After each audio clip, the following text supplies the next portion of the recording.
Firman-Mu Tuhan, berita bagi kakiku, sabda yang hidup, terang bagi jalanku. Salam damai sejahtera dan salam kemerdekaan Bapak Ibu saudara-saudara yang terkasih di dalam Kristus.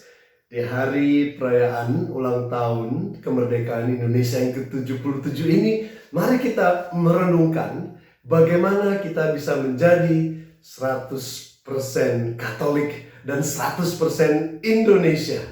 Ya, kita yang adalah orang Katolik, kita juga adalah orang Indonesia.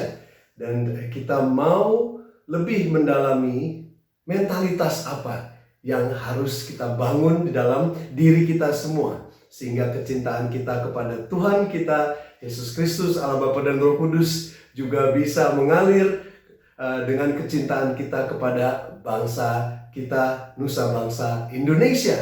Kita tahu bahwa hari ini Tuhan Yesus mengatakan, ya, berikanlah kepada Kaisar apa yang wajib engkau berikan kepada Kaisar, dan berikanlah kepada Tuhan apa yang wajib diberikan kepada Tuhan. Di sini kita bisa melihat bahwa pertama-tama ada dua mentalitas. Kita tidak hanya mau menjadi seorang Katolik atau seorang Indonesia yang hanya kulitnya saja luarnya, tetapi dalamnya tidak benar-benar 100% tulen Katolik, 100% tulen Indonesia, ya.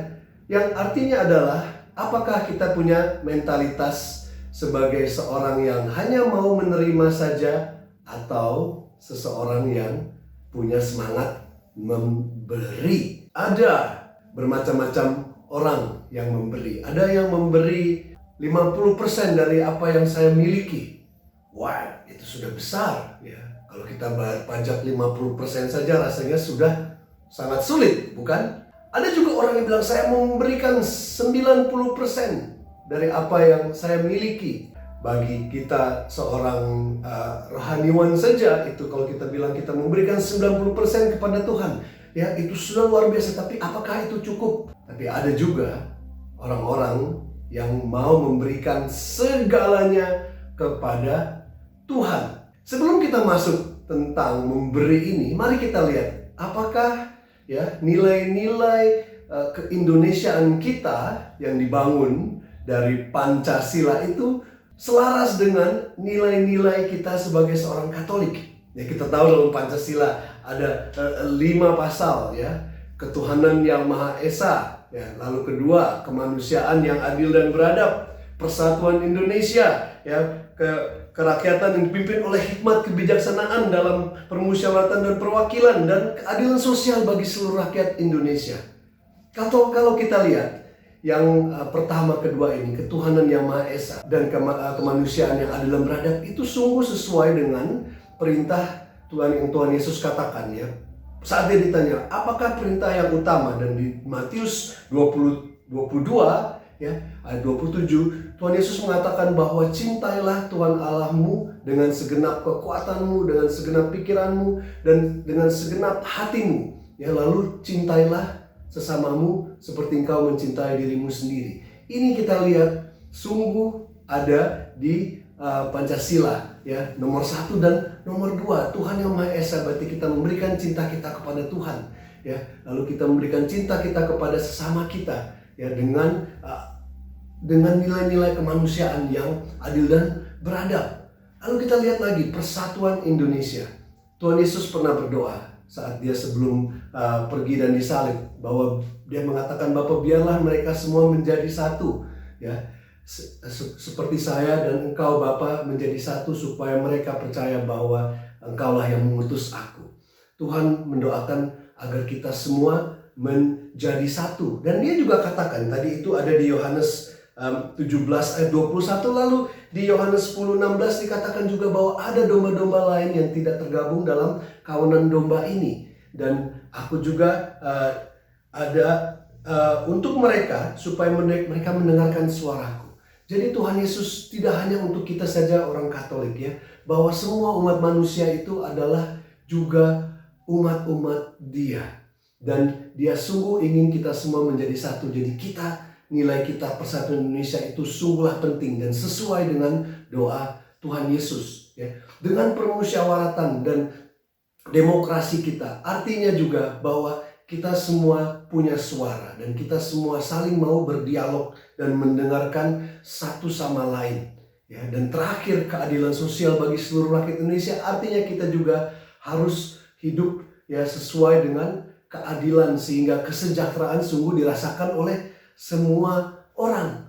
Jadi sungguh nilai-nilai Pancasila kita, NKRI kita itu sungguh seirama selaras dengan iman kita yang Katolik. Ya, 100% Katolik dan 100% Indonesia. Ya. Lalu kita lihat kembali lagi soal memberi. Ya, kita ingat cerita tentang Zakheus, seorang pemungut cukai yang dibenci ya oleh orang-orang sebangsanya sendiri karena dia mengambil uang-uang itu dan diberikan kepada bangsa Romawi. Tapi saat Tuhan Yesus berkunjung ke rumahnya, dia disentuh dan dia bertobat. Dia katakan, saya berikan 50% apa yang saya punya kepada orang-orang miskin. Dan kepada mereka yang saya rugikan, saya akan ganti 4 kali lipat. Artinya dia mengikuti hukum Taurat dan dia sungguh-sungguh, dan Tuhan Yesus katakan bahwa kerajaan Allah ada di rumah ini karena dia juga ya adalah anak Abraham. Ya. Dia siap memberikan segalanya, tidak hanya 50% saja, tapi keadilan juga dia janjikan kepada Tuhan Yesus. Ya, bagaimana dengan kita? Siapakah Anda dan saya? Apakah saya hanya mau menerima saja dan tidak mau memberi? Apakah saya menjadi orang yang hanya mau memberi 50% saja sudah cukup banyak? Atau 90%? Ataukah saya mau memberikan segalanya kepada Tuhan? Kita punya Tuhan yang sungguh luar biasa. Ya. Iman kita dibuktikan oleh Tuhan dengan Yesus yang memberikan segala-galanya untuk kita. Ya, Allah Bapa memberikan anak tunggalnya untuk kita. Tuhan Yesus memberikan dirinya, ya, bahkan mati bagi kita di kayu salib sampai pada titik darah penghabisan. Dia memberikan segala-galanya. Dia mencintai sampai pada kesudahan.